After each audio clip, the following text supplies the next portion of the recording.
नमस्कार दोस्तों, मैं विनय दुबे मुंबई से। कैसे हो अंड भक्तों? साले ना तुम तो गोबर के रहे ना गटर के रहे।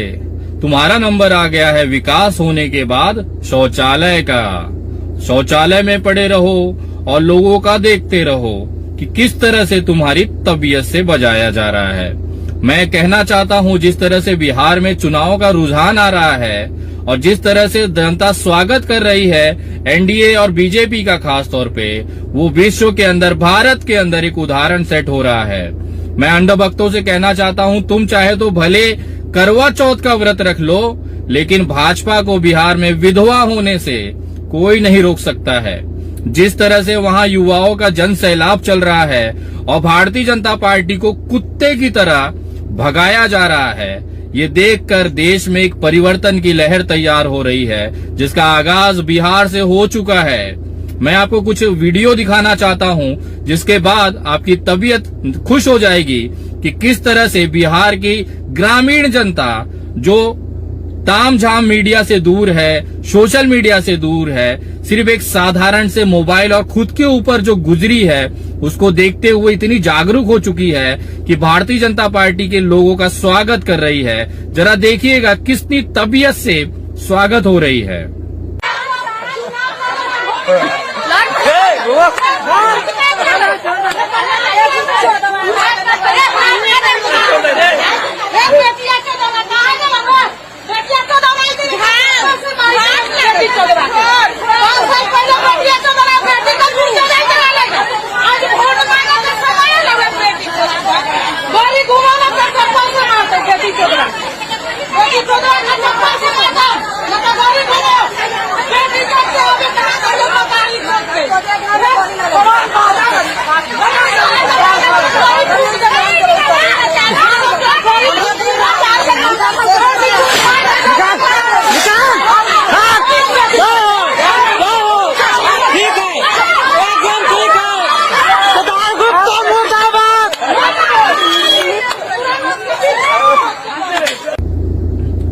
ये तो कुछ भी नहीं है। बिहार की जनता तो भाजपा से परेशान थी ही। उसके बावजूद जो भारतीय जनता पार्टी का प्रचार कर रहा है उसको भी हकीकत समझ में आ गई है। भारतीय जनता पार्टी का बड़ा बड़ा बैनर, नरेंद्र मोदी का बड़का फोटो लेकर जिस तरह से गाड़ियां पूरे बिहार में घूम रही है, वो गाड़ी वाले तक भारतीय जनता पार्टी से परेशान है, उनकी सरकार से परेशान है। देखिए ये भाई साहब भारतीय जनता पार्टी का गाड़ी चला रहे हैं और कह क्या रहे हैं, जरा देखिएगा। बनाई है और भारतीय जनता पार्टी के पिछवाड़े झाड़ू डाल के जो मोर बना के आप उन्हें नचा रहे हैं, यही माहौल आप 7 तारीख तक रखिएगा। मैं वादा करता हूं, और पूरा देश इस बार जो दिवाली मनाएगा वो भाजपा मुक्त बिहार के नाम पे दुगनी खुशी के साथ मनाएगा। क्योंकि एक जो सबसे बड़ा देश का संकट है और सबसे बड़ी जो पनौती है वो भारतीय जनता पार्टी है, जिससे मुक्ति पाकर बिहार एक उदाहरण सेटअप करेगा, एक उदाहरण स्थापित करेगा, जिसकी वजह से पूरे देश के अंदर इन जैसे देशद्रोहियों, गद्दारों और पनौतियों को पिछवाड़े लात मारने की शुरुआत होगी।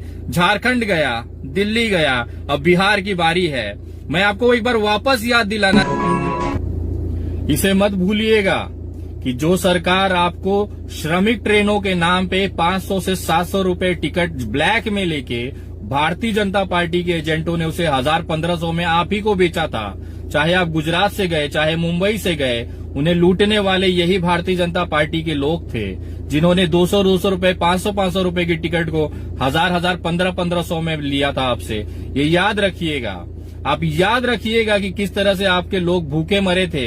1000-1000, 1500-1500, 2-2 किलोमीटर आप पैदल यहाँ से गालियां खाते हुए गए थे, रोते हुए गए थे, उसे याद रखिएगा।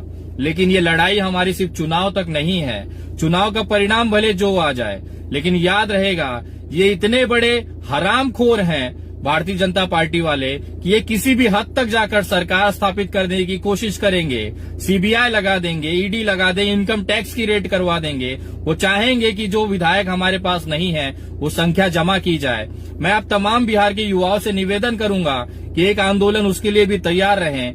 भारतीय जनता पार्टी की संख्या कम होने के बाद अगर वो किसी और पार्टी के विधायकों को खरीदते हैं, जिस तरह से मध्य प्रदेश में देखा और दूसरे राज्यों में कोशिशें जारी हैं, मैं निवेदन करूंगा कि अगर आपके एरिया का विधायक, आपके विधानसभा का अगर विधायक भारतीय जनता पार्टी के साथ जाता है तो उस विधायक को कुत्ता बना दीजिएगा।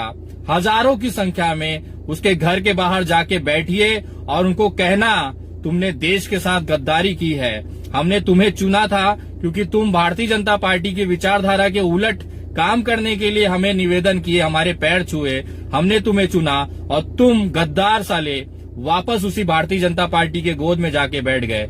ऐसे विधायक को मजबूर कर दीजिए, उनका घर से निकलना मुश्किल कर दीजिए।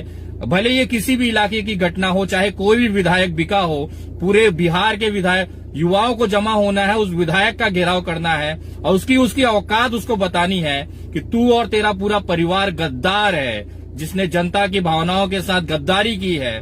तुझे रिजाइन करना पड़ेगा और उसे इस्तीफा देने के लिए मजबूर करें और उस इतना विश्वास दिलाएं कि वापस उसके खानदान से एक कुत्ता तक विधानसभा या लोकसभा न जा पाए। बहुत दूर की बात है, ग्राम का प्रधानी तक वो न जीत पाई, वो हालत उसकी वहां पे करें ताकि एक उदाहरण बन सके पूरे देश में। जो आए गहरे लोग, 2 कौड़ी के विधायक जो बिक जाते हैं भारतीय जनता पार्टी के लिए और जनता को बेवकूफ बनाते हैं, ऐसे विधायकों को अब इस देश में सहन नहीं किया जाएगा। हम युवाओं को आगे आके इसके लिए एक आंदोलन खड़ा करना पड़ेगा और ये सुनिश्चित करना पड़ेगा कि जिसे हमने जिताया है वो उसी तरह से काम करे, जिस पार्टी में रह के जिस तरह से उसको जिताया है वो उसी में रहे। अगर दल बदलता है तो हम आपको रास्ते पे उतर के उसकी औकात उसको बतानी पड़ेगी। मैं दावे के साथ कह सकता हूं कि अगर ये बिकने वाले भड़वे विधायक अगर इस देश में ना हो, भारतीय जनता पार्टी की इतनी औकात नहीं है कि वो सरकार बना ले, क्योंकि उनकी हैसियत, उनकी जो काला बाजारी है, जो उनकी जो नीयत है वो देश ने देखी है। और खास तौर पे नरेंद्र मोदी जी को कहना चाहता हूं कि आप चाहे अब कितनी भी ताकत लगा लीजिए, जो असली भारतीय जनता पार्टी था, जो कमल का फूल था, वो अटल बिहारी वाजपेयी जी के साथ ही जा चुका है। अब केवल बचा है भाजपा में तो कीचड़, और इस कीचड़ का सफाया ये जनता ही करेगी। आप देखते जाइए, जिसकी शुरुआत बिहार से हो रही है, अब पूरे देश से भाजपा मुक्त भारत जो हमारा मिशन है, जो हमारा उद्देश्य है, जो हमारे देश की जनता की जरूरत है, उसे पूरा किया जाएगा। और बहुत जल्द आप भारतीय जनता पार्टी का एक झंडा इस भारत में देखने के लिए तरस जाएंगे। ये वादा करती है, भारतीय जनता करती है, ये कोई विनय दुबे का उद्देश्य नहीं है, जिसका उदाहरण, जिसका रिजल्ट आपको बिहार में दिखने मिल जाएगा। जिस तरह से इनकी सेवाएं हो रही है वो यही दर्शाता है कि कल को भारतीय जनता पार्टी का नाम लेने वाला इस भारत में नहीं मिलेगा। आप इसी तरह से आवाज उठाते रहें और युवाओं को खासतौर पे कहना चाहूंगा, जिस तरह से आपने जज्बा बांधा है, आपको सलाम करता हूं, आपकी सोच को सलाम करता हूं। आप इसी तरह से बिहार को बचाएं और इन दरिंदों से भाजपा मुक्त बिहार हकीकत करके दिखाएं। हम सब आपके साथ हैं। जय हिंद, जय महाराष्ट्र।